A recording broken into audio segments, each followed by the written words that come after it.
Also, at the end of this session, this is a quick session, but we will be taking questions. So in the webinar tool from GoToWebinar, there is a little tab for questions. By all means, put your questions there, either now or at the end of the session. And at the end of the session, we will recap any questions that we've received. So we appreciate your interaction here with Tracy Lamb and CoronisHealth. So on that note, I think we're ready to get started. And Tracy Lamb joined ReliaBill in 2016 to spearhead business development and oversee account management, onboarding, and credentialing. She was promoted to CEO in 2019 and retained as division president upon the acquisition of ReliaBill by CoronisHealth in March of 2020. Mrs. Lamb has successfully overseen the expansion of ReliaBill's client base to over 75 treatment facilities operating in 24 states. Ms. Lamb has over 30 years experience managing large teams in a Fortune 700 to smaller privately held organizations. Her career includes 8 years as an expatriate working with diverse groups across 8 countries in the UK and Germany. She earned a Bachelor of Science degree from the University of Miami, and we'd like to welcome Tracy Lamb from CoronisHealth. Welcome, Tracy. Thank you so much, Nestor, and thank you all for joining the KipuExpo 2021. I'm really pleased to be a part of it. I just want to touch on CoronisHealth a little bit. You all know us as ReliaBill in the industry. We, as Nestor said, were recently acquired about a year ago. CoronisHealth is a much larger organization that specializes in revenue cycle management for several different verticals. And ReliaBill happens to be their newest division called behavioral health. So that's where we fit in the pie in this organization. I am joining you from sunny South Florida, although I think today I don't get to take credit for being the warmest place in the country, as I usually can. It looks like everyone's having great weather across the United States. As Nestor said, we support about 75 treatment facilities in 24 different states. It's a mixture of in-network, out-of-network, commercial insurance, Medicaid. So we really cover the gamut in the behavioral health space. Today, I want to cover 10 problems, but I want to refer to it as challenges. And I saw from the poll that the majority of you are existing treatment facilities. There's not a majority here that are pre-opening or in early stages of looking at this business. So, I'm going to tailor the conversation to those existing businesses. So that's the majority of the audience today. I've got 10 points I want to touch on, and there's 2 that I'm going to delve into a little bit deeper. Hence the poll we asked about credentialing. That's a very hot topic, and I'm going to expand on that, as well as following payor guidelines, which I think is very important. And there's a lot of misconceptions there as the industry is evolving. The first one that I really want to bring to your attention is the importance of getting accredited, whether that be Joint Commission or CARF. CARF has, as well as Joint Commission, has resumed on-site surveys. They were difficult to work with during the pandemic, but that is no longer the case that we're seeing. It's critical that you get accredited. It not only lends credibility to the company, but it opens up the world of being able to take commercial insurance. There's many insurance payers who won't allow detox or residential treatment if you don't have Joint Commission or CARF. So as soon as possible, I urge you to get accredited with one of these organizations. There are several consultants in the industry you can work with who can probably help you speed that along. There's a lot of painful guidelines and policies and procedures that you need to put in place, and that they can help you with that. My second point is to hire right. Hire an MD, hire a DO, an osteopathic medicine. And even better is to find an individual that's graduated from an addiction medicine fellowship program. It's a 1 or 2-year program that's offered by many institutions these days. But please don't hire the doctor of podiatry. You're treating substance abuse. The doctor of podiatry does not look good to the insurance company. It doesn't look good on the claim form. And frankly, let's be real, is the doctor of podiatry the best person for this industry? I don't think so. My third point is to embrace the Asam level of criteria.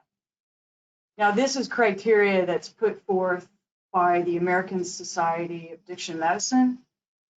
It establishes standards of severity ratings or dimensions that help you assess the risk and the appropriate level of care for the patient.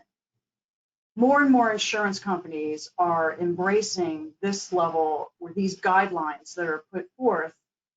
It's critical for our utilization review team to work with your clinical people and almost be able to speak the same language so that they can advocate for authorized days of treatment.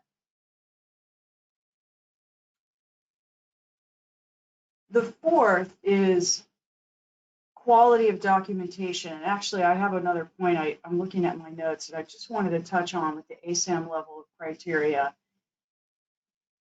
Kipu has the golden thread, and this actually helps you link and track all your documents. This is going to help you with following, your Asam levels of criteria. It really is the secret sauce to improve clinical, and it really sets ReliaBill up to advocate for maximum authorized days of treatment. I really wanted to. I'm on a KipuExpo, I really wanted to bring that up. Quality of documentation. This is also pretty critical. So often we see someone write a group note that said, the patient attended.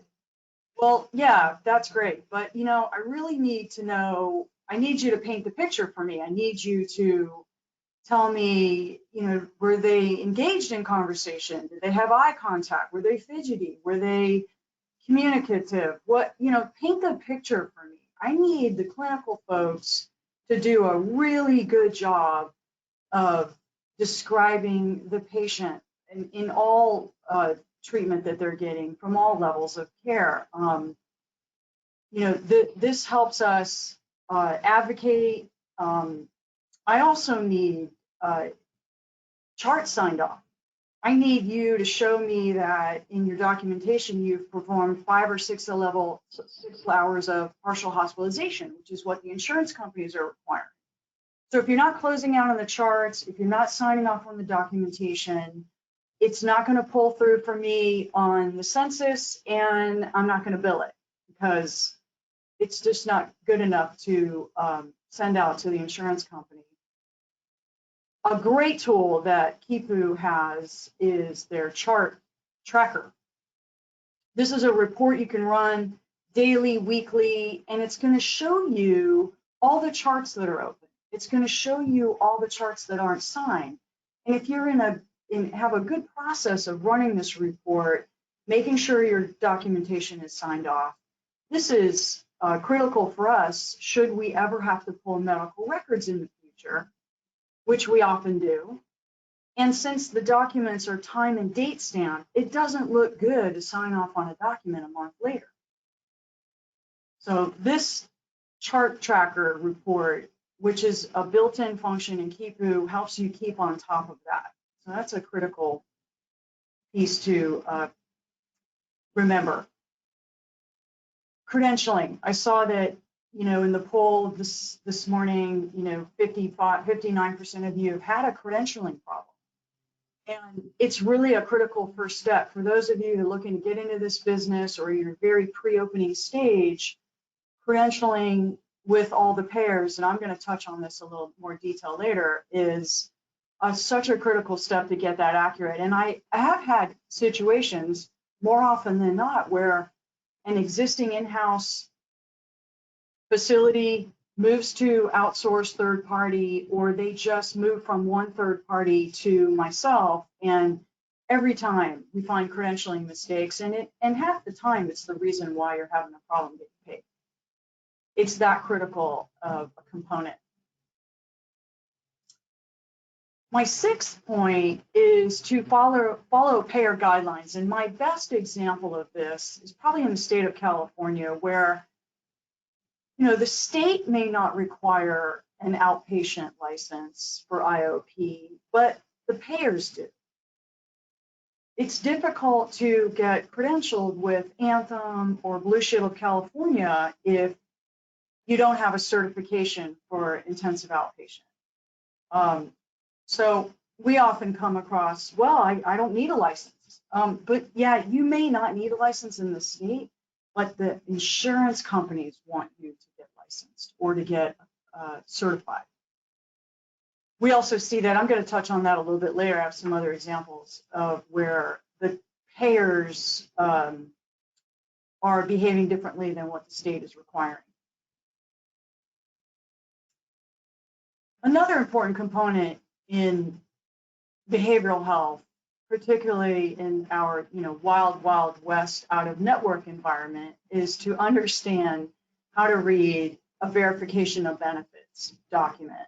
And this is the process of calling on the policy, getting on the phone with the benefits department, and in our case, running through a list of 40 questions, understanding that policy to its fullest. Is the check going to go to the patient or to the facility? The whole paid to patient scenario. Is there a carve out where we need to send the claims to a different address than maybe standard? There's so many questions to ask that, it's important that you understand insurance guidelines, the impact of deductible and co-insurance calculations on what you're going to get paid. So it's really a critical first step. My team is operating 8 a.m. to 8 p.m. We are calling on the insurance companies and providing a really, as timely as we can, verification of benefits document to you so you can make smart decisions at the admission stage. One important point here is the paid to patient piece. I just want to mention is something when you're out of network, the Blue Cross Blue Shield of the world, this is regardless of the state, is sending the check to the patient. When you look at an in-network situation with them, that's when the check will go to the facility. But the dilemma and the challenge is trying to get in-network Blue Shield and Blue Cross Blue Shield. The panels are not always open, and it really depends on your geography and where you're located. And if there's a saturation of treatment facilities, it could be that they don't need another facility in their in-network panel. Be a student of the data. We pride ourselves on very detailed reporting that we provide our facilities. And I can't tell you enough the level of detail that we get into from not just the traditional accounts receivable report, or a payment posting report that's very detailed, but also looking at low paying claims or looking at opportunities to challenge low paying claims, based on the historical payments we're seeing from a patient or their policy. We really get into a lot of detail, as much detail as our customers can handle. Some of them are running their business based on their bank account, and others really embrace the data. So, we can work with both types of customers, however you want to run your business. And I will say that we are working on a tool to give our customers an online portal to give them visibility of reporting. It's a future project of ours that we're working on, business intelligence. And I cannot say enough to find the right revenue cycle management partner. that can support you with your growth. And I think a good example of that might be in utilization review. You know, here, if you're doing this in-house, you may be supporting the business with utilization review with one person, or if you're very, very large, 2 people, but God forbid they get sick or go on vacation. You know, who's going to call in those cases? The revenue opportunity and the loss there is pretty substantial. So having depth on the bench with staff is what is one of the great things you can get from working with a third-party partner like myself. And I really want to stress the word partner. You know, I should be the company that you almost feel like you're running down the hall to talk to your CFO. That's the relationship that, you know, you should have, because I am your CFO. I am the person providing you with the financial information you need to make a business decision, with obviously the collections of your claims is critical. It's a skin in the game model, so certainly we're a partner in that aspect. But it needs to be a real partnership where we really are working together to just maximize the revenue potential of the business. And then finally, you know, become or buy the best EMR that you can buy. And I will say, you know, what we love about Kipu is being able to pull the census for you. And of course, that particular software has evolved tremendously over time, and we've been working with them for many years. And, you know, I can't say enough about, you know, buy the best money can buy. And with that, let me delve a little bit more into facility credentialing. I stressed this earlier. I can't say enough about having your documents in a row and accurate. For example, you know, what we need to get started in this process is, of course, you know, your state license, a W-9, the EIN letter from, you know, the government, you know, certificate of insurance, an NPI number. All these things need to be accurate. I can't have Treatment Center Inc. on the W-9 and Treatment Center in Recovery, some other name, you know, in the NPI list or on your certificate of insurance. You know, all your ducks need to be in a row. It needs to be accurate and it needs to be the same, because that's just a critical component to having very accurate credentialing. If you have a new location, it's important to have that uploaded with the payers.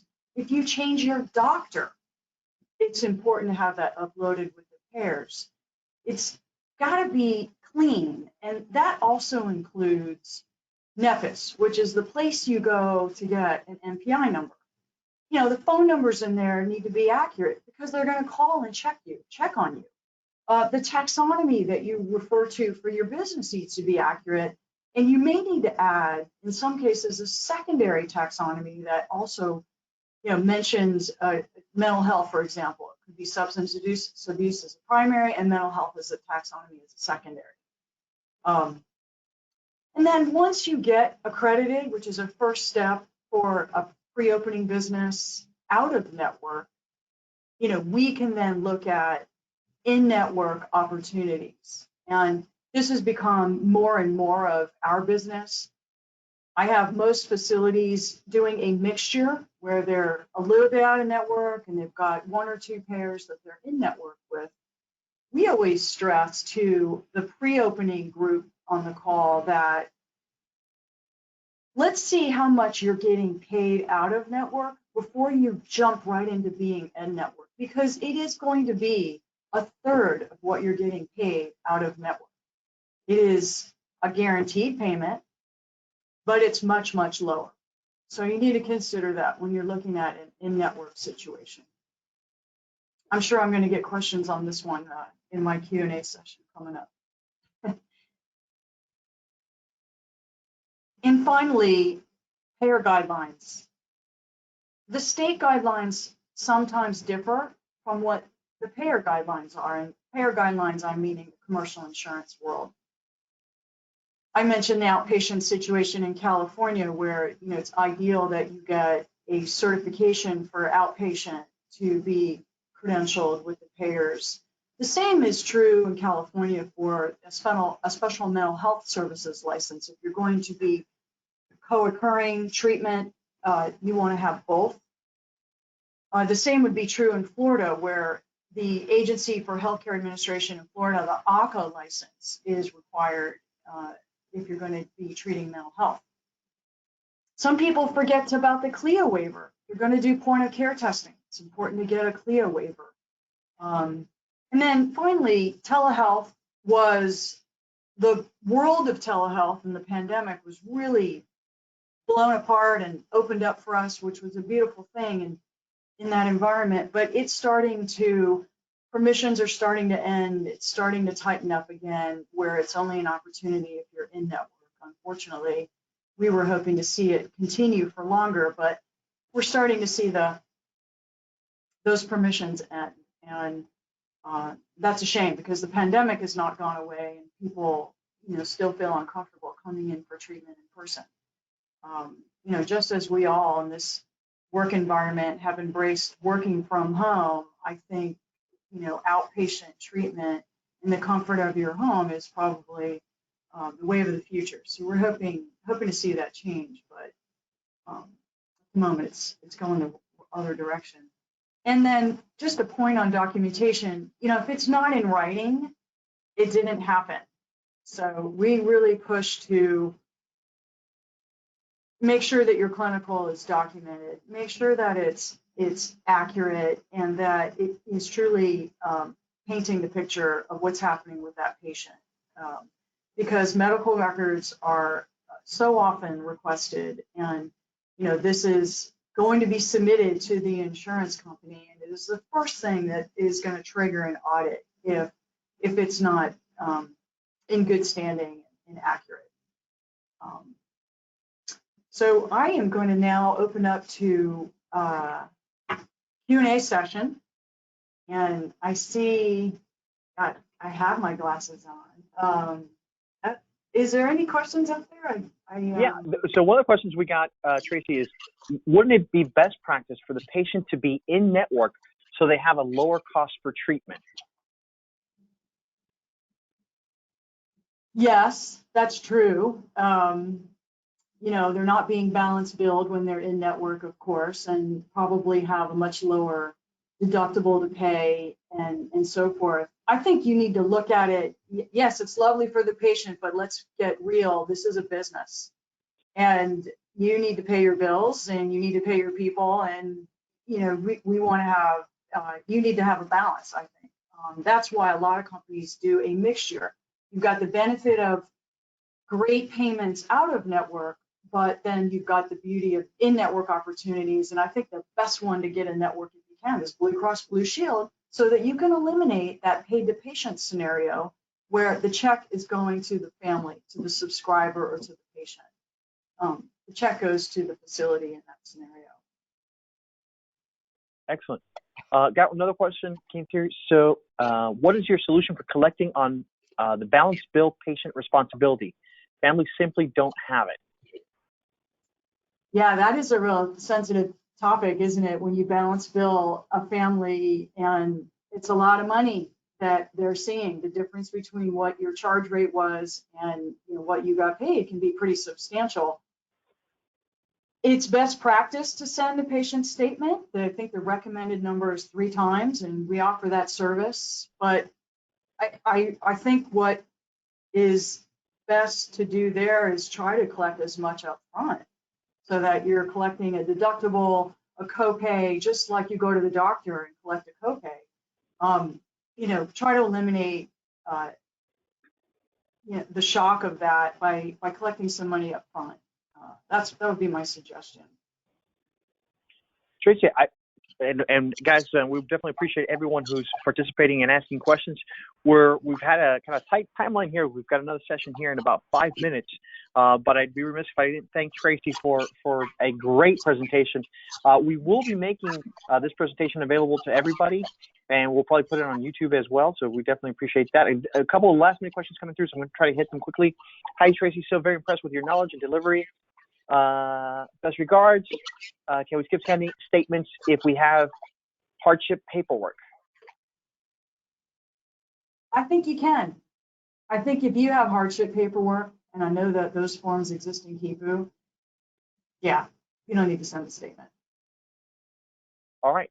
Tracy, we're going to move on to the next session. We've got a tight schedule. Thank you so much. You did a great job, and we have some great information here, some new things in terms of tips for billing that really I wasn't aware of. So I'm sure this can be helpful to the crowd. You did a great job, and we'll be sharing this with the audience in a moment. Thanks again, Tracy. We really appreciate it. Thank you, Master. Take care.